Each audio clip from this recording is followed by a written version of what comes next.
Punjabi radio USA ਸੁਣ ਰਹੇ ਸਾਰੇ ਸਰੋਤਿਆਂ ਨੂੰ ਪਿਆਰ ਸਤਿਕਾਰ ਸਹਿ ਨਿੱਘੀ ਜਿਹੀ ਸਤਿ ਸ੍ਰੀ ਅਕਾਲ। ਸਭ ਨੂੰ ਜੀਆਂ ਨੂੰ ਆਖਦੇ ਹਾਂ। ਸਰੋਤੇ ਪ੍ਰੋਗਰਾਮ ਅਪਡੇਟ ਕੈਲੀਫੋਰਨੀਆ 'ਚ ਸਵਾਗਤ ਹੈ। ਮੈਂ ਰਾਜਕਨਵੀਰ ਸਿੰਘ ਜੁੜ ਚੁੱਕੇ ਨੇ ਹਰਜੋਤ ਸਿੰਘ ਖਾਲਸਾ ਜੀ, ਸਵਾਗਤ ਹੈ। ਸਤਿ ਸ੍ਰੀ ਅਕਾਲ ਜੀ। ਸਤਿ ਸ੍ਰੀ ਅਕਾਲ, ਧੰਨਵਾਦ ਜੀ ਆਇਆਂ ਨੂੰ। ਪੰਜਾਬੀ ਰੇਡੀਓ USA ਦੇ ਜਿੰਨੇ ਵੀ ਸਰੋਤੇ ਸਾਡੇ ਸਾਰੇ ਹੀ AM ਸਟੇਸ਼ਨਸ, FM ਸਟੇਸ਼ਨਸ, ਘਰਾਂ ਦੇ ਵਿੱਚ ਰੇਡੀਓ ਸੈਟਸ ਦੇ ਰਾਹੀਂ, ਟੈਲੀਫੋਨ ਦੇ ਰਾਹੀਂ, ਫੇਸਬੁੱਕ, YouTube ਤੇ ਲਾਈਵ ਦੇਖ ਰਹੇ ਹੋ, ਸੁਣ ਰਹੇ ਹੋ, ਸਾਰਿਆਂ ਨੂੰ ਜੀ ਆਇਆਂ ਨੂੰ ਤੇ ਬਹੁਤ ਹੀ ਪਿਆਰ ਤੇ ਸਤਿਕਾਰ ਭਰੀ ਸਤਿ ਸ੍ਰੀ ਅਕਾਲ। ਸਰੋਤਿਓ, ਅੱਜ ਅਪ੍ਰੈਲ ਦੀ 9 ਤਰੀਕ ਆ, ਦਿਨ ਬੁੱਧਵਾਰ ਆ ਤੇ ਤੁਹਾਡੇ ਲਈ ਸ਼ਾਮ ਦਾ ਅਪਡੇਟ ਕੈਲੀਫੋਰਨੀਆ ਪ੍ਰੋਗਰਾਮ ਲੈ ਕੇ ਹਾਜ਼ਰ ਹੋਏ ਹਾਂ।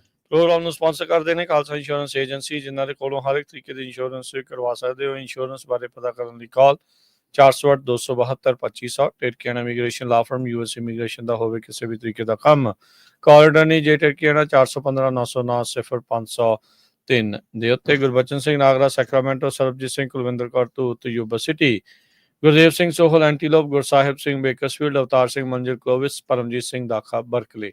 ਇਹਨਾਂ ਸਾਰਿਆਂ ਦਾ ਧੰਨਵਾਦ। ਜੇ ਤੁਸੀਂ ਵੀ ਇਸ ਪ੍ਰੋਗਰਾਮ ਨੂੰ ਸਪਾਂਸਰ ਕਰਨਾ ਚਾਹੁੰਦੇ ਹੋ, ਸੰਪਰਕ ਕਰ ਸਕਦੇ ਹੋ 408-722-7698 ਦੇ ਉੱਤੇ।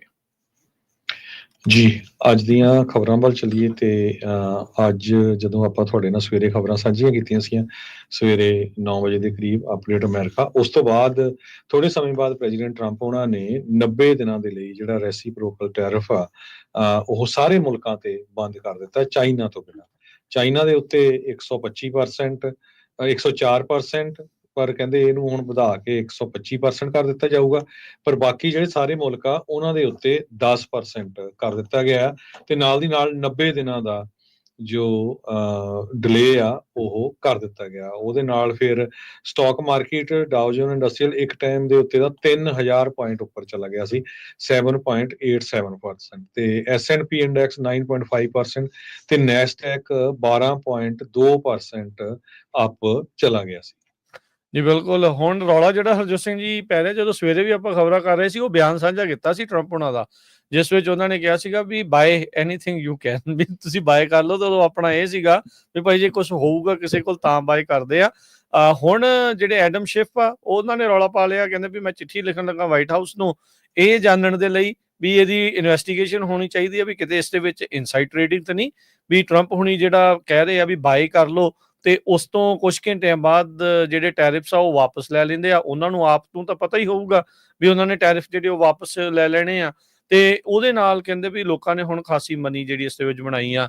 ਇੱਕ ਹੋਰ ਜਿਹੜੀ ਸਕੀਮ ਦੇ ਉੱਤੇ ਲੋਕ ਗੱਲ ਕਰ ਰਹੇ ਆ ਵੀ ਇਹਦੇ ਵਿੱਚ ਇਹ ਸਕੈਮ ਤਾਂ ਨਹੀਂ ਹੋਇਆ, ਕਿਤੇ ਇਨਸਾਈਡਰ ਟ੍ਰੇਡਿੰਗ ਤਾਂ ਨਹੀਂ, ਵੀ ਪਹਿਲਾਂ 3 ਦਿਨ ਲਗਾਤਾਰ ਮਾਰਕੀਟ ਡਿੱਗੀ, ਸ਼ੇਅਰਸ ਜਿਹੜੇ ਉਹ ਥੱਲੇ ਚਲੇ ਗਏ, ਉਹਨਾਂ ਕੰਪਨੀਜ਼ ਨੂੰ ਜਿਹੜੇ ਸ਼ੇਅਰ ਆ ਬਾਈਬੈਕ ਕਰਨ ਦਾ ਸਸਤੇ ਭਾਅ ਦੇ ਉੱਤੇ ਮੌਕਾ ਮਿਲ ਗਿਆ ਤੇ ਉਧਰੋਂ ਟੈਰਿਫ ਹਟਾ ਦਿੱਤੇ ਗਏ, 90 ਦਿਨ ਦਾ ਵਿਰਾਮ ਲਾਤਾ ਤੇ ਮਾਰਕੀਟ ਜਿਹੜੀ ਆ 10-10, 15-15% ਕਿਸੇ ਟਾਈਮ ਦੇ ਉੱਤੇ ਜਿਹੜੀ ਆ ਉਹ ਚੜ੍ਹ ਗਈ ਤੇ ਉਹਨਾਂ ਦੇ ਸ਼ੇਅਰ ਜਿਹੜੇ ਆ ਉਹ ਬਹੁਤ ਜ਼ਿਆਦਾ ਜਿਹੜੇ ਉਹ ਵੱਧ ਗਏ ਆ। ਸੋ ਇਹ ਹੁਣ ਦੇਖਣ ਵਾਲੀ ਗੱਲ ਰਹੂਗੀ ਵੀ ਇਸ ਦਾ ਕੋਈ ਇਵੈਂਚੁਅਲੀ ਕੁਝ ਪਤਾ ਲੱਗ ਸਕੂਗਾ, ਪਾਰਦਰਸ਼ਤਾ ਹੋ ਸਕੂਗੀ ਜਾਂ ਨਹੀਂ। ਉੱਦਾਂ ਕਾਂਗਰਸ ਦੇ ਵਿੱਚ ਰੌਲਾ ਬਹੁਤ ਪੈਂਦਾ ਰਹਿੰਦਾ ਆ ਵੀ ਇਹ ਜਿਹੜੇ ਕਾਂਗਰਸਮੈਨ ਆ ਜਾਂ ਕਾਂਗਰਸ ਵੂਮਨ ਆ, ਉਹਨਾਂ ਦਾ ਕੋਈ ਵੀ ਜਿਹੜੀ ਆ ਟ੍ਰੇਡਿੰਗ ਦੇ ਉੱਤੇ ਜਿਹੜੀ ਉਹ ਬੈਨ ਹੋਣੀ ਚਾਹੀਦੀ ਆ, ਪਰ ਇਹ ਕਰਦੇ ਨਹੀਂ। ਇਹ ਆਪ ਕਮੇਟੀਆਂ ਦੇ ਬੈਠੇ, ਇਹਨਾਂ ਨੂੰ ਪਤਾ ਵੀ ਕਿਹੜੇ ਬਿੱਲ ਆ ਰਹੇ ਆ, ਕਿਹਦੇ ਨਾਲ ਕਿੱਦਾਂ ਦੇ ਇਫੈਕਟ ਜਿਹੜੇ ਉਹ ਪੈ ਸਕਦੇ ਆ।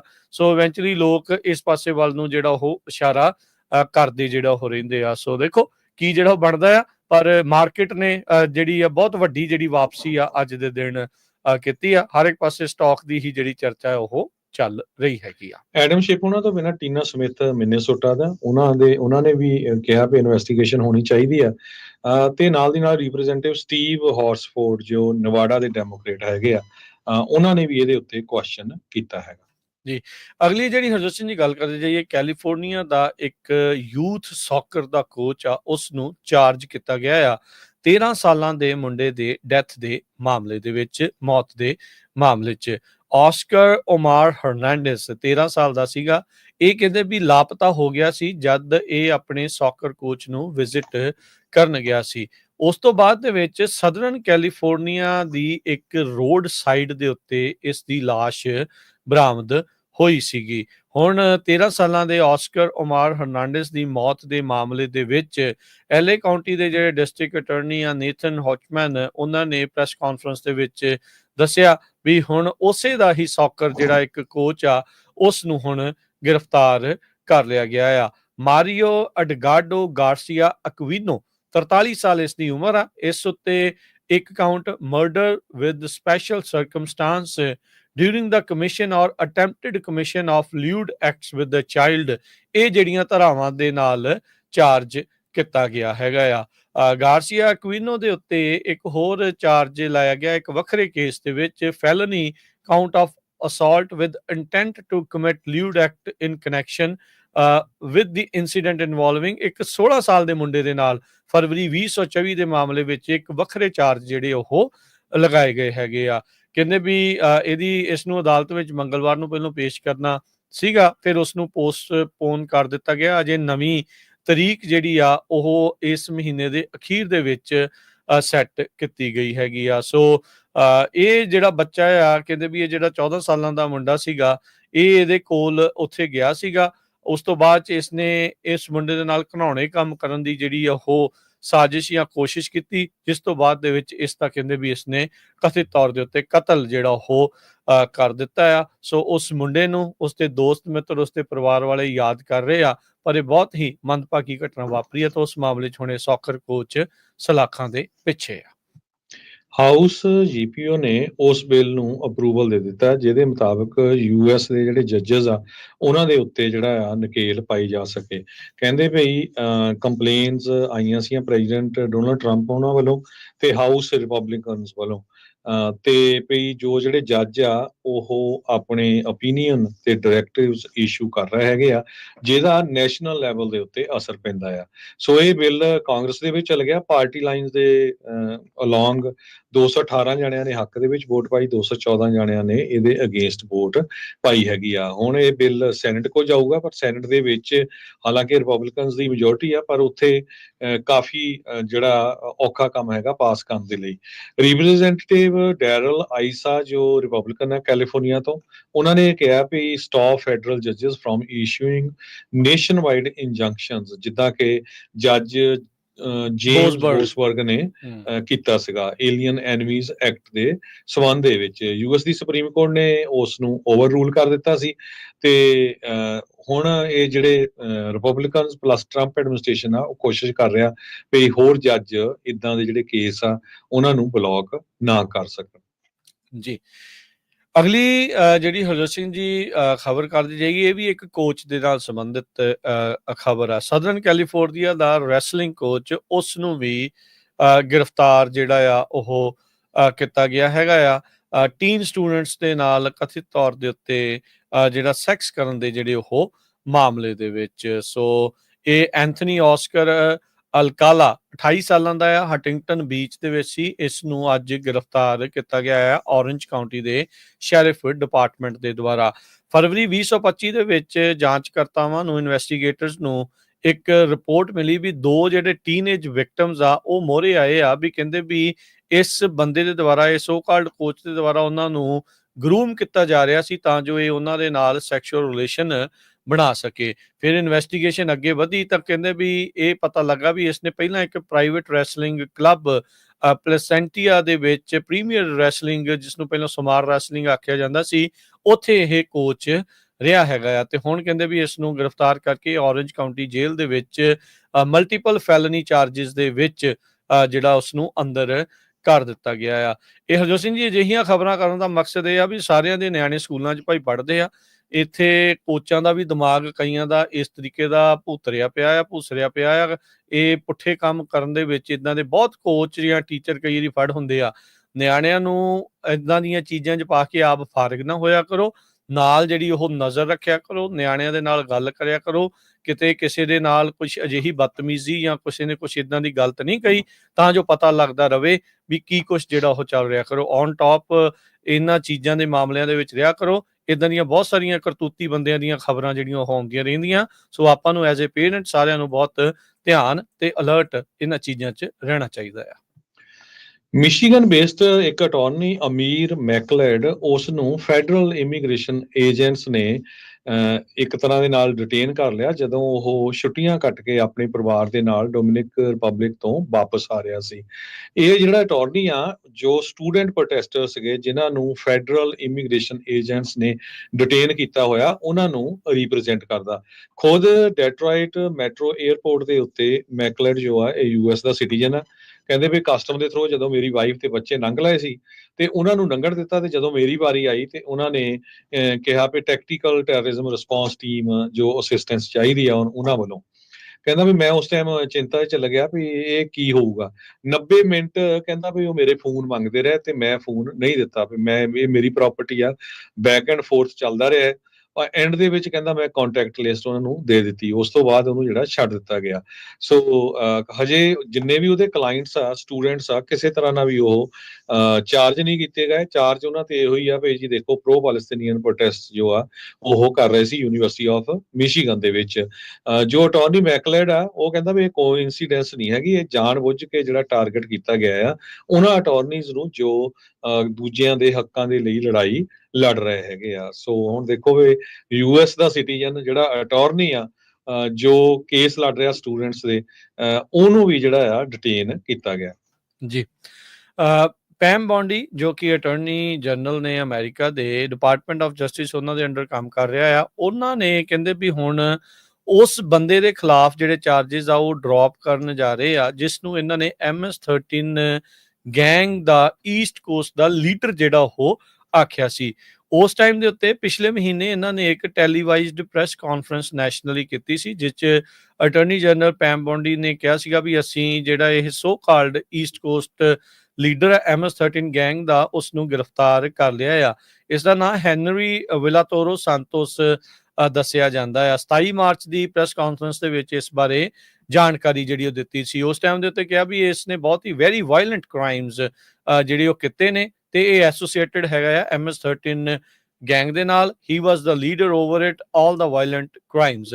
ਹੁਣ ਅਲੈਗਜ਼ੈਂਡਰੀਆ ਵਰਜੀਨੀਆ ਦੇ ਵਿੱਚ ਜਿਹੜੀ ਅਦਾਲਤੀ ਦਸਤਾਵੇਜ਼ ਪੇਸ਼ ਹੋਏ ਨੇ ਕੋਰਟ ਫਾਈਲਿੰਗ ਹੋਈ ਆ ਉਸ ਦੇ ਵਿੱਚ ਉਹਨਾਂ ਨੇ ਜੱਜ ਨੂੰ ਆਖਿਆ ਵੀ to dismiss without prejudice the criminal complaint presently pending against the defendant ਵੀ ਇਹਦੇ ਖਿਲਾਫ ਜਿਹੜੇ ਕ੍ਰਿਮੀਨਲ ਕੰਪਲੇਂਟ ਆ ਉਸ ਨੂੰ ਵਿਦਆਊਟ ਪ੍ਰੈਜੁਡਿਸ ਜਿਹੜਾ ਉਹ ਡਿਸਮਿਸ ਕਰ ਦਿੱਤਾ ਜਾਵੇ। ਹੁਣ ਇਸ ਬਾਬਤ ਜਦ ਸਵਾਲ ਪੁੱਛਿਆ ਗਿਆ ਤਾਂ ਉਹਨਾਂ ਨੇ ਕਿਹਾ ਵੀ ਇਹ ਇਸ ਮੁਲਕ ਦੇ ਵਿੱਚ ਬਹੁਤਾ ਲੰਮਾ ਸਮਾਂ ਨਹੀਂ ਰਹੇਗਾ ਤੇ ਇਸ ਲਈ ਅਸੀਂ ਜਿਹੜੇ ਇਹਦੇ ਖਿਲਾਫ ਜਿਹੜੇ ਚਾਰजेस ਆ ਉਸ ਨੂੰ ਡਿਸਮਿਸ ਕਰ ਰਹੇ ਹਾਂ ਵੀ ਅਸੀਂ ਇਸ ਨੂੰ ਡਿਪੋਰਟ ਕਰ ਦੇਣਾ ਆ। ਕਹਿੰਦੇ ਵੀ as a terrorist he will now face removal process. ਜਿਹੜੇ ਉੱਦਾਂ ਜਸਟਿਸ ਡਿਪਾਰਟਮੈਂਟ ਦੇ ਨਾਲ ਅਧਿਕਾਰੀ ਉਹ ਕਹਿੰਦੇ ਵੀ ਇਹ ਵੈਸੇ ਇਸ ਤਰੀਕੇ ਨਾਲ DOJ ਕਰਦਾ ਨਹੀਂ ਆ। ਪਹਿਲਾਂ ਕ੍ਰਿਮੀਨਲ ਕਨਵਿਕਸ਼ਨ ਜਿਹੜੀ ਆ ਇਹਨਾਂ ਦੇ ਉਲਟ ਲਈ ਜਾਂਦੀ ਆ ਫਿਰ ਲੋਕਾਂ ਨੂੰ ਰਿਮੂਵ ਕੀਤਾ ਜਾਂਦਾ ਆ। ਕਈ ਲੋਕਾਂ ਦਾ ਮਨਾਂ ਵਿੱਚ ਇਹ ਵੀ ਸਵਾਲ ਹੋਊਗਾ ਵੀ ਜੇ ਇਹਨਾਂ ਨੇ ਅਮਰੀਕਨਸ ਦੇ ਉਲਟ ਕੋਈ ਕ੍ਰਾਈਮ ਕੀਤਾ ਤੇ ਕੀ ਉਹਨਾਂ ਨੂੰ ਇਸ ਦੇ ਲਈ ਕੋਈ ਜੁਰਮ ਦੇ ਲਈ ਕੋਈ ਸਜ਼ਾ ਹੋਣੀ ਚਾਹੀਦੀ ਹੈ ਜਾਂ ਇਕੱਲਾ ਡਿਪੋਰਟ ਕਰਕੇ ਹੀ ਜਿਹੜਾ ਉਹ ਸਾਰ ਦੇਣਾ ਚਾਹੀਦਾ ਹੈ ਕਿਉਂਕਿ ਇਵੈਂਚੁਅਲੀ ਇਹੋ ਜਿਹੇ ਬੰਦੇ ਮੁੜ ਦੁਬਾਰਾ ਮੁਲਕ 'ਚ ਦਾਖਲ ਨਾ ਹੋ ਜਾਣ ਇਸ ਚੀਜ਼ ਦਾ ਜਿਹੜਾ ਉਹ ਜ਼ਰੂਰ ਡਰ ਰਹਿੰਦਾ ਹੈ। ਕਹਿੰਦੇ ਵੀ ਹਿਸਟੋਰੀਕਲੀ ਕੰਸਿਸਟੈਂਟਲੀ ਜੇ ਵਾਕਿਆ ਹੀ ਕੋਈ ਲੀਡਰ ਹੈਗਾ ਆ ਵਾਇਲੈਂਟ ਗੈਂਗ ਦਾ ਤੇ ਉਸ ਨੂੰ ਪਹਿਲਾਂ ਪ੍ਰੋਸੀਕਿਊਟ ਕੀਤਾ ਜਾਣਾ ਚਾਹੀਦਾ ਕਨਵਿਕਟ ਕੀਤਾ ਜਾਣਾ ਆ ਤੇ ਫਿਰ ਉਸ ਨੂੰ ਜਿਹੜਾ ਮੁਲਕ ਚੋਂ ਬਾਹਰ ਕੱਢਿਆ ਜਾਣਾ ਚਾਹੀਦਾ ਆ। ਪਰ ਇਸ ਟਾਈਮ ਡਿਪਾਰਟਮੈਂਟ ਆਫ ਜਸਟਿਸ ਇਸ ਚੀਜ਼ ਨੂੰ ਸਾਈਡ ਤੇ ਕਰਕੇ ਰਿਮੂਵਲ ਪ੍ਰੋਸੈਸ ਡਿਪੋਰਟ ਕਰਨ ਵੱਲ ਨੂੰ ਕਾਲੇ ਪਏ ਨੇ। ਅਗਲੀ ਖਬਰ ਵੱਲ ਚਲੀਏ ਤੇ ਕੈਸ਼ ਪਟੇਲ ਜੋ FBI ਦੇ ਡਾਇਰੈਕਟਰ ਹੈਗੇ ਆ ਉਹਨਾਂ ਨੂੰ ATF ਦਾ ਵੀ ਐਕਟਿੰਗ ਡਾਇਰੈਕਟਰ ਰੱਖਿਆ ਗਿਆ ਸੀ ਤੇ ਅੱਜ ਇਹ ਖਬਰ ਆ ਰਹੀ ਆ ਵੀ FBI ਦੇ ਡਾਇਰੈਕਟਰ ਕੈਸ਼ ਪਟੇਲ ਜੋ ਬਿਊਰੋ ਆਫ ਅਲਕੋਹਲ ਟਬਾਕੋ ਤੇ ਫਾਇਰ ਆਰਮਸ ਨੂੰ ਵੀ ਡਾਇਰੈਕਟ ਕਰਦੇ ਸੀ ਉੱਥੋਂ ਉਹਨਾਂ ਦੀ ਜਿਹੜੀ ਪੋਜੀਸ਼ਨ ਆ ਉਹ ਰਿਮੂਵ ਕਰ ਦਿੱਤੀ ਗਈ ਆ ਤੇ ਉਹਨਾਂ ਦੀ ਜਗ੍ਹਾ ਦੇ ਉੱਤੇ ਆਰਮੀ ਦੇ ਸੈਕਟਰੀ ਡੈਨੀਅਲ ਡ੍ਰਿਸਕਲ ਉਹਨਾਂ ਨੂੰ ਅਪਾਇੰਟ ਕੀਤਾ ਗਿਆ ਹੈਗਾ। ਸੋ ਇਹ ਜਿਹੜੀ ਚੇਂਜ ਆ ਪਬਲਿਕਲੀ US ਜਸਟਿਸ ਡਿਪਾਰਟਮੈਂਟ ਵੱਲੋਂ ਇਹ ਡਿਸਕਲੋਜ਼ ਨਹੀਂ ਕੀਤੀ ਗਈ ਸੀ। ਹਾਲਾਂਕਿ ਕਹਿੰਦੇ ਵੀ ਆਫਟਰਨੂਨ ਤੱਕ ਵੀ ਜੋ ਕੈਸ਼ ਪਟੇਲ ਆ ਉਹਨਾਂ ਦੀ ਫੋਟੋ ATF ਦੇ ਜਿਹੜਾ ਵੈਬਸਾਈਟ ਆ ਉਹਦੇ ਉੱਤੇ ਦਿਸ ਰਹੀ ਸੀਗੀ। ਪਟੇਲ ਉਹਨਾਂ ਨੂੰ ATF ਦਾ ਲੀਡਰ ਫਰਵਰੀ 24 ਨੂੰ 3 ਦਿਨ ਬਾਅਦ ਜਦੋਂ FBI ਦੇ ਡਾਇਰੈਕਟਰ ਬਣੇ ਸੀ ਡਿਕਲੇਅਰ ਕੀਤਾ ਗਿਆ ਸੀ। ਤੇ ਇਹ ਦੋ ਮੇਜਰ ਡਿਪਾਰਟਮੈਂਟਸ ਆ ਤੇ ਇਸ ਲਈ ਇਹਦੇ ਉੱਤੇ ਵਰਕਆਊਟ ਕੀਤਾ ਜਾ ਰਿਹਾ ਸੀ ਵੀ ਹੋਰ ਕਿਹੜਾ ਬੰਦਾ ਲਿਆਂਦਾ ਜਾਵੇ। ਸੋ ਯੂਐਸ ਦੀ ਆਰਮੀ ਸੈਕਟਰੀ ਡੈਨੀਅਲ ਡ੍ਰਿਸਕਲ ਉਹ ਹੁਣ ਐਕਟਿੰਗ ਏਟੀਐਫ ਦੇ ਡਾਇਰੈਕਟਰ ਹੋਣਗੇ, ਜਸਟਿਸ ਡਿਪਾਰਟਮੈਂਟ ਨੇ ਇਹ ਦੱਸਿਆ ਹੈਗਾ। ਜੀ, ਬਿਲਕੁਲ। ਅਗਲੀ ਜਿਹੜੀ ਹਰਜੋਤ ਸਿੰਘ ਜੀ ਗੱਲ ਕਰਦੇ ਜਾਈਏ, ਰਾਸ਼ਟਰਪਤੀ ਟਰੰਪ ਦੇ ਦੁਆਰਾ ਇੱਕ ਨਵਾਂ ਐਗਜ਼ੈਕਟਿਵ ਆਰਡਰ ਜਾਰੀ ਕੀਤਾ ਗਿਆ ਹੈ, ਜਿਸ ਦੇ ਨਾਲ ਉਹ ਜਿਹੜੇ ਕੈਲੀਫੋਰਨੀਆ ਦੇ ਕਲਾਈਮੇਟ ਲਾਜ਼ ਆ ਉਸ ਨੂੰ ਸਿੱਧਾ ਟਾਰਗੇਟ ਕਰਨਗੇ। ਇਹਨਾਂ ਨੇ ਜਿਹੜਾ ਸਟੇਟ ਤੇ ਲੋਕਲ ਕਲਾਈਮੇਟ ਚੇਂਜ ਲਾਅ ਤੇ ਪਾਲਿਸੀਜ਼ ਆ, ਜਿਨ੍ਹਾਂ ਵਿੱਚ ਕੈਲੀਫੋਰਨੀਆ ਦਾ ਆਪਣਾ ਲਾਅ ਆ, ਜਿਸ ਵਿੱਚ ਇਹ ਗ੍ਰੀਨ ਹਾਊਸ ਗੈਸ ਨੂੰ ਰਿਡਿਊਸ ਕਰਨਾ ਚਾਹੁੰਦੇ ਆ, ਉਸ ਉੱਤੇ ਨਿਸ਼ਾਨਾ ਜਿਹੜਾ ਉਹ ਸਾਧਿਆ ਹੈ। ਐਗਜ਼ੈਕਟਿਵ ਆਰਡਰ ਦੇ ਤਹਿਤ ਉਹਨਾਂ ਨੇ ਯੂਐਸ ਅਟਾਰਨੀ ਜਨਰਲ ਪੈਮ ਬੋਂਡੀ ਨੂੰ ਹਦਾਇਤਾਂ ਦਿੱਤੀਆਂ ਆ, ਕਹਿੰਦੇ ਵੀ ਆਇਡੈਂਟੀਫਾਈ ਕਰੋ ਉਹਨਾਂ ਸਟੇਟਸ ਨੂੰ, ਲੋਕਲ ਐਕਟਸ ਨੂੰ ਜਿਹੜੇ ਕਿ ਜਿਹੜੇ ਗੈਰ ਸੰਵਿਧਾਨਿਕ ਹੋ ਸਕਦੇ ਆ, ਅਨਕਨਸਟੀਟਿਊਸ਼ਨਲ ਹੋ ਸਕਦੇ ਆ, ਫੈਡਰਲ ਲਾ ਤੋਂ ਜਿਹੜੇ ਵੱਖਰੇ ਜਾਂਦੇ ਆ। ਕਹਿੰਦੇ ਵੀ 60 ਦਿਨਾਂ ਦੀ ਉਹਨਾਂ ਨੂੰ ਸਮਾਂ ਦਿੱਤਾ ਗਿਆ ਆ ਵੀ ਅਟਾਰਨੀ ਜਨਰਲ ਰਿਪੋਰਟ ਬੈਕ ਕਰਨ ਪ੍ਰੈਜ਼ੀਡੈਂਟ ਨੂੰ ਆਪਣੀਆਂ ਫਾਈਂਡਿੰਗਸ ਦੇ ਨਾਲ, ਤੇ ਫਿਰ ਨਾਲ ਰਿਕਮੈਂਡੇਸ਼ਨਸ ਜਿਹੜੀਆਂ ਉਹ ਕਰਨ ਵੀ ਇਹਨਾਂ ਦੇ ਉਲਟ ਕੀ ਐਕਸ਼ਨ ਲਿਆ ਜਾ ਸਕਦਾ ਆ।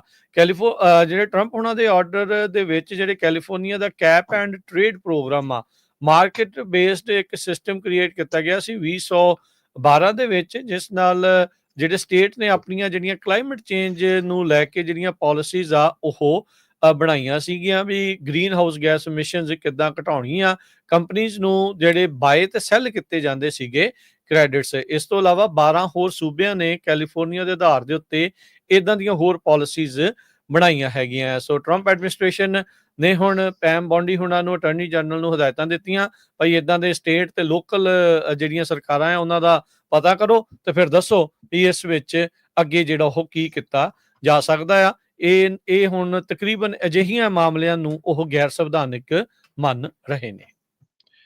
ਟਰੰਪ ਐਡਮਿਨਿਸਟ੍ਰੇਸ਼ਨ ਉਹਨਾਂ ਨੇ ਇਹ ਕਿਹਾ ਆ ਵੀ ਜੋ ਫਾਰਮਾਸਿਊਟੀਕਲ ਇੰਪੋਰਟਸ ਆ ਉਹਨਾਂ ਦੇ ਉੱਤੇ ਹੋਰ ਟੈਰਿਫ ਲਾਉਣ ਜਾ ਰਹੇ ਹੈਗੇ ਆ। ਇਹਦੇ ਨਾਲ ਤਾਈਵਾਨ ਸੈਮੀਕੰਡਕਟਰ ਮੈਨੂਫੈਕਚਰਿੰਗ ਕੰਪਨੀ ਜੋ TSMC ਆ, ਉਹਦੇ ਉੱਤੇ ਵੀ ਕਹਿੰਦੇ ਵੀ ਟੈਕਸ ਲਾਉਣ ਜਾ ਰਹੇ ਆ, ਅਨਲੈਸ ਕਿ ਉਹ ਆਪਣਾ ਜਿਹੜਾ ਪਲਾਂਟ ਆ ਉਹ ਅਮਰੀਕਾ ਦੇ ਵਿੱਚ ਖੋਲ ਲੈਣ। ਇਹ ਉਹ ਪ੍ਰੈਜ਼ੀਡੈਂਟ ਡੋਨਲਡ ਟਰੰਪ ਹੋਣੀ ਉਸ ਟਾਈਮ ਦੇ ਉੱਤੇ ਬੋਲ ਰਹੇ ਸੀ, ਜਿਸ ਟਾਈਮ ਤੇ ਉਹ ਨੈਸ਼ਨਲ ਰਿਪਬਲਿਕ ਕਾਂਗਰਸ ਕਮੇਟੀ ਨੂੰ ਐਡਰੈਸ ਕਰ ਰਹੇ ਸੀ।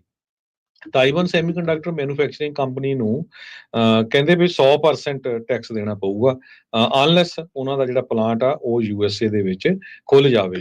ਇਸ ਈਵੈਂਟ ਦੇ ਉੱਤੇ ਬੋਲਦਿਆਂ ਉਹਨਾਂ ਨੇ ਇਹ ਕਿਹਾ ਵੀ $6.6 ਬਿਲੀਅਨ ਦੀ ਜਿਹੜੀ ਗ੍ਰਾਂਟ ਆ ਇਸ ਸੈਮੀਕੰਡਕਟਰ ਕੰਪਨੀ ਨੂੰ ਜੋ ਬਾਈਡਨ ਦੀ ਸਰਕਾਰ ਵੱਲੋਂ ਦਿੱਤੀ ਗਈ ਸੀ ਤਾਂ ਕਿ ਉਹ ਫੀਨਿਕਸ ਐਰੀਜ਼ੋਨਾ ਦੇ ਵਿੱਚ ਆਪਣਾ ਸੈਮੀਕੰਡਕਟਰ ਪਲਾਂਟ ਲਾ ਸਕਣ, ਪਰ ਉਹ ਤੋਂ ਬਾਅਦ ਗ੍ਰਾਂਟ ਲੈ ਕੇ ਉਹ ਚੁੱਪ ਕਰ ਗਏ। ਜੀ ਹਰਜੋਤ ਸਿੰਘ ਜੀ, ਇੱਕ ਹੋਰ ਖੁਸ਼ੀ ਦੀ ਖਬਰ ਆ ਟਰਾਂਸਨੈਸ਼ਨਲ ਰਿਪਰੈਸ਼ਨ ਦੇ ਮਾਮਲੇ ਦੇ ਵਿੱਚ 3 ਕਾਨੂੰਨ ਫੈਡਰਲ ਲੈਵਲ ਦੇ ਉੱਤੇ ਜਿਹੜੇ ਆ ਉਹ ਇੱਕ ਕਮੇਟੀ ਦੇ ਵਿੱਚੋਂ ਹੁਣ ਅੱਗੇ ਵਧੇ ਆ। ਇਹ ਬਾਈਪਾਰਟੀਜ਼ਨਸ ਬਿੱਲ ਇਸ ਹਿਸਾਬ ਦੇ ਨਾਲ ਆ, ਕੁਝ ਜਿਹੜੇ ਬਿੱਲ ਆ ਉਹਨਾਂ ਨੂੰ ਡੈਮੋਕ੍ਰੇਟਾਂ ਨੇ ਤੇ ਕੁਝ ਬਿੱਲ ਜਿਹੜੇ ਉਹਨਾਂ ਨੂੰ ਰਿਪਬਲਿਕਨਸ ਨੇ ਇੰਟਰੋਡਿਊਸ ਕੀਤਾ ਆ। HR 2158 bill countering transnational repression act of 2025, ਇਸ ਨੂੰ ਜਿਹੜੀ ਹੋਮਲੈਂਡ ਸਿਕਿਉਰਿਟੀ ਦੀ ਕਮੇਟੀ ਆ ਉਸ ਦੇ ਵਿੱਚੋਂ ਪਾਸ ਕਰ ਦਿੱਤਾ ਗਿਆ ਆ। ਇਸੇ ਤਰੀਕੇ ਦੇ ਨਾਲ ਇੱਕ ਹੋਰ bill HR 2139 strengthening state and local efforts to counter transnational repression act, ਇਸ ਨੂੰ ਵੀ ਇਸ ਕਮੇਟੀ ਦੇ ਵਿੱਚੋਂ ਅੱਗੇ ਜਿਹੜਾ ਉਹ ਘੱਲ ਦਿੱਤਾ ਗਿਆ ਆ। ਇੱਕ ਹੋਰ bill HR 2116 law enforcement support and counter transnational repression act, ਇਸ ਨੂੰ ਵੀ ਜਿਹੜਾ ਆ ਉਹ ਅੱਗੇ ਕੀਤਾ ਆ। ਇੱਕ ਹੋਰ ਬਿੱਲ ਆ HR 1508, ਇਹ ਕਹਿ ਸਕਦੇ ਵੀ ਇੱਕ ਬੰਡਲ ਆਫ ਬਿੱਲਸ ਸੀਗਾ ਜਿਹੜਾ ਟਰਾਂਸਨੈਸ਼ਨਲ ਰਿਪਰੈਸ਼ਨ ਦੇ ਉਲਟ ਜਿਹੜੀਆਂ ਕਾਰਵਾਈਆਂ, ਜੋ ਟਰਾਂਸਨੈਸ਼ਨਲ ਰਿਪਰੈਸ਼ਨ ਦੀਆਂ ਕਾਰਵਾਈਆਂ ਇੱਥੇ ਹੋ ਰਹੀਆਂ ਉਹਨਾਂ ਨੂੰ ਨਜਿੱਠਣ ਲਈ, ਉਸ ਨੂੰ ਨੱਥ ਪਾਉਣ ਦੇ ਲਈ ਇਹਨਾਂ ਨੇ ਜਿਹੜੇ ਬਿੱਲ ਲਿਆਂਦੇ ਆ। ਕਹਿੰਦੇ ਵੀ DHS special events program and support act, ਜਿੱਦਾਂ ਹੁਣ ਗੁਰੂ ਘਰਾਂ ਦੇ ਨਗਰ ਕੀਰਤਨ ਹੁੰਦੇ ਆ ਜਾਂ ਵੱਡੇ ਪ੍ਰੋਗਰਾਮ ਹੁੰਦੇ ਆ, ਉਹਦੇ ਵਿੱਚ ਕਹਿੰਦੇ ਵੀ ਫੈਡਰਲ ਸਪੋਰਟ ਅਜਿਹੀਆਂ ਇਵੈਂਟਸ ਦੇ ਵਿੱਚ ਇਸ ਬਿੱਲ ਦੇ ਨਾਲ ਮਿਲ ਸਕਦੀ ਆ। ਇੱਥੇ ਜਿਹੜਾ ਦੱਸਦੀ ਜਾਈ ਵੀ ਕਾਂਗਰਸਮੈਨ ਸੈਥ ਜਿਹੜੇ ਮੈਗਜ਼ੀਨਰ ਨੇ ਉਹਨਾਂ ਨੇ ਦੱਸਿਆ ਵੀ ਕਿਸ ਤਰੀਕੇ ਦੇ ਨਾਲ ਜਿਹੜੇ ਇੰਡੀਅਨ ਏਜੰਟਸ ਦੇ ਦੁਆਰਾ ਜਿਹੜਾ ਸਿੱਖ ਐਕਟਿਵਿਸਟ ਆ ਉਸ ਨੂੰ ਮਾਰਨ ਦੇ ਲਈ ਜਿਹੜੀ ਸੁਪਾਰੀ ਦਿੱਤੀ ਗਈ, ਇਥੋਂ ਤੱਕ ਕਿ ਜਿਹੜੇ ਗਵਾਂਢੀ ਮੁਲਕ ਦੇ ਵਿੱਚ ਜਿਹੜਾ ਉਹ ਮਾਰਿਆ ਗਿਆ, ਉਹਨਾਂ ਨੇ ਆਪਣੇ ਬੋਲਾਂ ਦੇ ਵਿੱਚ ਇਹ ਸ਼ਬਦ ਵੀ ਜਿਹੜੇ ਉਹ ਵਰਤੇ ਹੈਗੇ ਆ। ਉਹਨਾਂ ਨੇ ਇਰਾਨੀਅਨਸ ਦਾ ਵੀ ਜਿਹੜਾ ਉਹ ਨਾਮ ਲਿਆ ਵੀ ਉਹ ਇੱਥੇ ਦੇ ਲੋਕਾਂ ਨੂੰ ਇਰਾਨੀਅਨ ਸਰਕਾਰ ਵੀ ਇਸ ਤਰੀਕੇ ਦੇ ਨਾਲ ਜਿਹੜੀ ਉਹ ਕਰ ਰਹੀ ਆ। ਖਾਸ ਤੌਰ ਤੇ ਉਹਨਾਂ ਨੇ ਜਿਹੜੇ ਕਾਂਗਰਸਮੈਨ ਐਰਿਕ ਸਵੈਲਵੈਲ ਆ ਉਹਨਾਂ ਦਾ ਵੀ ਜਿਹੜਾ ਧੰਨਵਾਦ ਇਸ ਦੇ ਵਿੱਚ ਕੀਤਾ ਵੀ ਜਿਹੜਾ ਇਹ ਬਾਈ ਪਾਰਟੀਜ਼ਨ ਸਪੋਰਟ ਇਸ ਦੇ ਵਿੱਚ ਜਿਹੜੀ ਉਹ ਚੱਲ ਰਹੀ ਹੈਗੀ ਆ। ਸੋ ਜਿਹੜੀ ਹੋਮਲੈਂਡ ਸਿਕਿਉਰਿਟੀ ਦੇ ਉੱਤੇ ਜਿਹੜੀ ਕਮੇਟੀ ਆ ਉਸ ਦੇ ਵਿੱਚੋਂ ਇਹ ਜਿਹੜੇ 4 ਬਿੱਲ ਨੇ ਜੋ ਕਿ ਟ੍ਰਾਂਸਨੈਸ਼ਨਲ ਰਿਪਰੈਸ਼ਨ ਦੇ ਮੁੱਦੇ ਨੂੰ ਫੈਡਰਲ ਲੈਵਲ ਦੇ ਉੱਤੇ ਦੇਖਦੇ ਆ। ਲਾ ਐਨਫੋਰਸਮੈਂਟ ਨੂੰ ਦੱਸਿਆ ਜਾਊਗਾ ਕਿੱਦਾਂ ਉਹ ਸਪੋਰਟ ਕਰ ਸਕਦੇ ਆ ਜਿਹੜੇ ਲੋਕ ਇਸ ਤੋਂ ਪੀੜਤ ਨੇ, ਸਟੇਟਸ ਨੂੰ ਤੇ ਲੋਕਲ ਜਿਹੜੀ ਲਾ ਐਨਫੋਰਸਮੈਂਟ ਆ ਉਹਨਾਂ ਨੂੰ ਕਿੱਦਾਂ ਮਜ਼ਬੂਤ ਇਸ ਦੇ ਵਿੱਚ ਬਣਾਇਆ ਜਾ ਸਕਦਾ ਆ। ਫੈਡਰਲ ਲੈਵਲ ਦੇ ਉੱਤੇ ਜਿਹੜੀ ਟ੍ਰਾਂਸਨੈਸ਼ਨਲ ਰਿਪਰੈਸ਼ਨ ਦੀ ਨਿਸ਼ਾਨਦੇਹੀ ਜਿਹੜੀ ਕਰਨੀ ਆ ਉਹ ਕਿੱਦਾਂ ਹੋ ਸਕਦੀ ਆ। ਇੱਥੇ ਜਿਹੜੀ ਇੰਡੀਆ ਦੀ ਪ੍ਰੋਕਸੀ ਜਿਹੜੀਆਂ ਆਰਗੇਨਾਈਜੇਸ਼ਨ HAF ਵਰਗੀਆਂ ਦੀਆਂ ਹੋਰ ਚੀਕਾਂ ਜਿਹੜੀਆਂ ਉਹ ਨਿਕਲਣਗੀਆਂ। ਇੱਥੇ ਸਿੱਖਾਂ ਨੂੰ ਹੁਣ ਇਹ ਵਧੀਆ ਮੌਕਾ ਮਿਲਿਆ ਆ ਵੀ ਇੰਡੀਆ ਦੀਆਂ ਇਦਾਂ ਦੀਆਂ ਸਰਕਾਰਾਂ ਦਾ ਜਿਹੜਾ ਉਹ ਪਰਦਾਫਾਸ਼ ਹੋਵੇ ਜੋ ਕਿ ਇੱਥੇ ਆ ਕੇ ਮਨੁੱਖੀ ਅਧਿਕਾਰਾਂ ਦਾ ਘਨਣ ਵੀ ਕਰ ਰਹੀਆਂ, ਲੋਕਾਂ ਨੂੰ ਡਰਾ ਰਹੀਆਂ, ਧਮਕਾ ਰਹੀਆਂ, ਮਾਰ ਰਹੀਆਂ, ਅਸੈਸੀਨੇਸ਼ਨਸ ਦੀ ਅਟੈਂਪਟਸ ਜਿਹੜੀਆਂ ਆ ਉਹ ਕਰ ਰਹੀਆਂ ਆ ਵੀ ਉਹਨਾਂ ਦਾ ਪਰਦਾਫਾਸ਼ ਜਿਹੜਾ ਹੋਵੇ। ਸੋ ਜਿੱਥੇ ਕੈਲੀਫੋਰਨੀਆ ਦੀ ਅਸੈਂਬਲੀ ਦੇ ਵਿੱਚ ਇਸ ਬਿੱਲ ਨੂੰ ਪਾਸ ਕਰਾਉਣਾ ਇੱਕ ਅਹਿਮ ਤੇ ਵੱਡੀ ਜਿੱਤ ਹੋਊਗੀ, ਉਸੇ ਤਰੀਕੇ ਦੇ ਨਾਲ ਫੈਡਰਲ ਲੈਵਲ ਦੇ ਉੱਤੇ ਅਜਿਹੇ ਕਾਨੂੰਨ ਘੜ ਲਏ ਜਾਣੇ ਉਹ ਇੱਕ ਹੋਰ ਵੀ ਵੱਡੀ ਜਿਹੜੀ ਪ੍ਰਾਪਤੀ ਹੋਊਗੀ। ਸਿੱਖਾਂ ਦੀਆਂ ਸਾਰੀਆਂ ਹੀ ਆਰਗੇਨਾਈਜੇਸ਼ਨਸ ਨੂੰ, ਸੰਸਥਾਵਾਂ ਨੂੰ ਆਪਣੇ ਵੈਰ ਵਿਰੋਧ ਲਾਂਭੇ ਕਰਕੇ ਸਾਈਡ ਤੇ ਕਰਕੇ ਅਜਿਹੇ ਬਿੱਲਾਂ ਨੂੰ ਪਾਸ ਕਰਾਉਣ ਦੇ ਲਈ ਅਣਥੱਕ ਮਿਹਨਤ ਸਿਰ ਜੋੜ ਕੇ ਜਿਹੜੀ ਅੱਗੇ ਮਿਹਨਤ ਕਰਨ ਦੀ, ਵਧਣ ਦੀ ਜਿਹੜੀ ਉਹ ਜ਼ਰੂਰਤ ਹੈਗੀ ਆ। ਆਪਣੇ ਜਿਹੜੇ ਮਸਲੇ ਨੇ ਉਹ ਹੋਰ ਸਮੇਂ ਦੇ ਵਿੱਚ ਸੁਲਝਾਏ ਜਾ ਸਕਦੇ ਆ, ਪਰ ਅਮਰੀਕਾ ਦੇ ਵਿੱਚ ਇਹ ਇੱਕ ਬਹੁਤ ਵਧੀਆ ਮੌਕਾ ਆ। ਲੋਹਾ ਗਰਮ ਆ, ਹਥੌੜਾ ਮਾਰਨ ਦਾ ਇਹ ਵਕਤ ਆ ਵੀ ਆਪਾਂ ਇਕੱਠੇ ਹੋ ਕੇ ਇਹ ਸਾਰੇ ਬਿੱਲਾਂ ਨੂੰ ਜਿਹੜਾ ਉਹ ਪਾਸ ਕਰਾਈਏ ਤਾਂ ਜੋ ਭਾਰਤ ਵਰਗੇ ਜਿਹੜੇ ਸ਼ਾਸਕ ਨੇ, ਭਾਰਤ ਵਰਗੀਆਂ ਜਿਹੜੀਆਂ ਉੱਥੇ ਦੀਆਂ ਸਰਕਾਰਾਂ ਨੇ, ਉਹ ਸਟੇਟਾਂ ਨੇ, ਇੱਥੇ ਆ ਕੇ ਉਹਨਾਂ ਲੋਕਾਂ ਦੀ ਜ਼ੁਬਾਨ ਬੰਦ ਕਰਨ ਤੇ ਉੱਤੇ ਉਹਨਾਂ ਨੂੰ ਰੋਕ ਜਿਹੜੀ ਉਹ ਲਗਾਈ ਜਾ ਸਕੇ। ਸੋ ਸਾਰੇ ਜਣਿਆਂ ਨੂੰ ਅਸੀਂ ਬੇਨਤੀ ਕਰਦੇ ਹਾਂ ਜਿੱਥੇ ਆਪਣੇ ਲੋਕਲ ਕੈਲੀਫੋਰਨੀਆ ਦੇ assembly members, assembly state senators ਨੂੰ ਇਹਨਾਂ ਬਿੱਲਾਂ ਦੇ ਹੱਕ ਦੇ ਵਿੱਚ ਹਮਾਇਤ ਕਰਨ ਦੇ ਲਈ ਈਮੇਲ ਕਰੋ। ਉੱਥੇ ਨਾਲ ਦੇ ਨਾਲ ਆਪਣੇ ਸੂਬੇ ਦਾ ਜਿਹੜਾ ਕਾਂਗਰਸਮੈਨ ਜਾਂ ਕਾਂਗਰਸ ਵੂਮਨ ਆ ਜਾਂ ਸੈਨੇਟਰ ਆ ਉਹਨਾਂ ਨੂੰ ਵੀ ਇਹ ਈਮੇਲਾਂ ਕਰੋ ਵੀ ਉਹ ਵੀ ਅਸੀਂ ਚਾਹੁੰਦੇ ਆ ਵੀ ਤੁਸੀਂ ਆਹ ਜਿਹੜੇ ਬਿੱਲ ਆ ਉਹਨਾਂ ਨੂੰ ਤੁਸੀਂ ਪਾਸ ਜਿਹੜਾ ਉਹ ਕਰਾਓ। ਸੋ ਇਹ ਇੱਕ ਕਹਿ ਸਕਦੇ ਆ ਵੀ ਕ੍ਰਿਟੀਕਲ ਮੋੜ ਆਇਆ ਆ ਆਪਣੀ ਕਮਿਊਨਿਟੀ ਦੇ ਲਈ ਤੇ ਹੁਣ ਸਾਰਿਆਂ ਨੂੰ ਇਕੱਠੇ ਹੋ ਕੇ ਅੱਗੇ ਵਧਣ ਦੀ ਜ਼ਰੂਰਤ ਆ। ਤੇ ਇੱਕ ਖੁਸ਼ੀ ਵਾਲੀ ਗੱਲ ਆ ਵੀ ਜਿਹੜੀ ਕਮੇਟੀ ਔਨ ਹੋਮਲੈਂਡ ਸਿਕਿਉਰਿਟੀ ਦੇ ਵਿੱਚ ਇਹ ਚਾਰੇ ਬਿੱਲ ਜਿਹੜੇ ਉਹ ਪਾਸ ਹੋ ਕੇ ਅੱਗੇ ਉਹ ਵੱਧ ਚੁੱਕੇ ਨੇ। ਜੀ ਹਰਜੋਤ ਸਿੰਘ, ਇੱਕ ਜ਼ਰੂਰ ਬੇਨਤੀ ਆ, ਬਹੁਤ ਸਾਰੇ ਜਿਹੜੇ ਸਾਡੇ ਸਰੋਤੇ ਲਿਖਦੇ ਰਹਿੰਦੇ ਵੀ ਨੈਗੇਟਿਵ ਖਬਰਾਂ ਹੁੰਦੀਆਂ, ਆਹ ਖਬਰ ਜ਼ਰੂਰ ਸ਼ੇਅਰ ਕਰ ਦਿਓ। ਜਿਹੜੇ ਲਿਖਦੇ ਹੁੰਦੇ ਵੀ ਬੜੀ ਪੋਜ਼ਿਟਿਵ ਖਬਰ ਆ ਵੀ ਜੋ ਟ੍ਰਾਂਸਨੈਸ਼ਨਲ ਰਿਪਰੈਸ਼ਨ ਹੋ ਰਿਹਾ ਸਿੱਖਾਂ ਦਾ, ਉਹਦੇ ਸੰਬੰਧ ਦੇ ਵਿੱਚ US ਦੀ ਜਿਹੜੀ ਫੈਡਰਲ ਗਵਰਨਮੈਂਟ, ਕਾਂਗਰਸ ਦੀ ਜਿਹੜੀ ਇਹ ਕਮੇਟੀ ਆ ਉੱਥੇ ਉਹਦੇ ਵਿੱਚ ਪਾਸ ਹੋ ਗਿਆ ਆ। ਬਾਕੀ ਜਿਹੜਾ 509 ਬਿੱਲ ਆ ਉਹ ਸਟੇਟ ਆਫ ਕੈਲੀਫੋਰਨੀਆ ਚੱਲ ਰਿਹਾ। ਬਿਲਕੁਲ। ਤੇ ਹਰਜੋਤ ਸਿੰਘ ਜੀ, ਉਹਨਾਂ ਡੰਗਰਾਂ ਦਾ ਕੁਝ ਨਹੀਂ ਹੋ ਸਕਦਾ। ਮੈਂ ਸੌਰੀ, ਮੈਂ ਇਹ ਜਿਹੜਾ ਸ਼ਬਦ ਵਰਤ ਰਿਹਾ ਆ ਉਹ ਖਬਰ ਨੂੰ ਖਬਰ ਨਹੀਂ ਸਮਝ ਰਹੇ। ਉਹਨਾਂ ਨੂੰ ਇਹ ਲੱਗ ਰਿਹਾ ਵੀ ਕਿਤੇ ਟਰੰਪ ਸਾਨੂੰ ਪੁੱਛ ਕੇ ਜਿਹੜਾ ਆ ਉਹ ਪਾਲਿਸੀਜ਼ ਬਣਾਉਂਦਾ। ਭਾਈ ਉਹ ਜਿਹੜੀਆਂ ਪਾਲਿਸੀਜ਼ ਬਣਾਉਂਦਾ ਉਹ ਤੁਹਾਨੂੰ ਸਿਰਫ ਜਿਹੜੀਆਂ ਉਹ ਦੱਸੀਆਂ ਜਾਂਦੀਆਂ ਆ ਤਾਂ ਜੋ ਤੁਹਾਨੂੰ ਪਤਾ ਲੱਗੇ ਵੀ ਕੀ ਹੋ ਰਿਹਾ। ਫਿਰ ਤੁਸੀਂ ਸੁੱਤੇ ਨਾ ਰਹਿ ਜਾਓ, ਕਿਤੇ ਕੰਮ ਹੀ ਕਰਦੇ ਨਾ ਰਹਿ ਜਾਓ ਵੀ ਸਾਨੂੰ ਪਤਾ ਨਹੀਂ ਲੱਗਾ ਵੀ ਕੀ ਕੁਛ ਜਿਹੜਾ ਹੋ ਰਿਹਾ ਸੀ। ਖਬਰ ਨੂੰ ਖਬਰ ਦੇ ਵਾਂਗੂ ਲਿਆ ਕਰੋ। ਇਹਦੇ ਨਾਲ ਜਾਂ ਸਾਡੇ ਕਹਿਣ ਦੇ ਨਾਲ ਉਹਨੇ ਆਪਣੀ ਪਾਲਿਸੀ ਦੇ ਵਿੱਚ ਕੋਈ ਚੇਂਜ ਨਹੀਂ ਕਰਨਾ। ਜੇ ਤਾਂ ਭਾਈ ਸਾਡੇ ਕਹੇ ਤੇ ਕਰਦੇ ਹੁੰਦੇ ਤਾਂ ਤੁਸੀਂ ਸਾਰਿਆਂ ਨੂੰ ਅਸੀਂ ਪੱਕਾ ਹੀ ਕਰਾ ਕੇ ਹਟਣਾ ਸੀ। ਸਾਨੂੰ ਉਹਦੇ ਨਾਲ ਕੀ ਹੈ, ਸਗੋਂ ਸਾਰੇ ਜਾਣੇ ਮਿਲ ਜੁਲ ਕੇ ਰਹੋ, ਮਿਹਨਤਾਂ ਕਰੋ, ਤਰੱਕੀਆਂ ਕਰੋ। ਬਿਲਕੁਲ ਜੀ। ਬਿਲਕੁਲ। ਸੋ ਜੇ ਕਰੰਸੀ ਦੀ ਗੱਲ ਕਰਦੇ ਜਾਈਏ, ਇੱਕ $1 ਦੇ ਬਰਾਬਰ ਇੰਡੀਆ ਦੇ 86 ਰੁਪਏ ਤੇ 71 ਪੈਸੇ ਰਹੇ ਆ। ਇੱਕ $1 ਦੇ ਬਰਾਬਰ ਪਾਕਿਸਤਾਨ ਦੇ 281 ਰੁਪਏ ਤੇ 40 ਪੈਸੇ, ਇੱਕ $1 ਦੇ ਬਰਾਬਰ ਕੈਨੇਡਾ ਦੇ $1 ਤੇ 41 ਸੈਂਟ। ਜੀ ਇੱਥੇ ਪ੍ਰੋਗਰਾਮ ਦੀ ਸਮਾਪਤੀ। ਸਭ ਨੂੰ ਪਿਆਰ ਭਰੀ ਸਤਿ ਸ੍ਰੀ ਅਕਾਲ। ਸਤਿ ਸ੍ਰੀ ਅਕਾਲ।